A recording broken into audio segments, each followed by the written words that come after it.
सर्वसौख्यप्रदायिने दुष्टारिष्टविनाशाय पराय परमात्मने लम्बोदरं महावीर्यं नागयज्ञोपवीतिनम्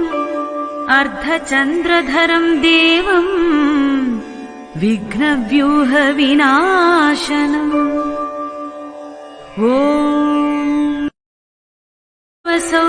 सर्वसौख्यप्रदायिने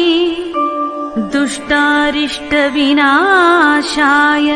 पराय परमात्मने लम्बोदरं महावीर्यं नागयज्ञोपवीतिनम् अर्धचन्द्रधरं देवं विघ्नव्यूहविनाशनम् ॐ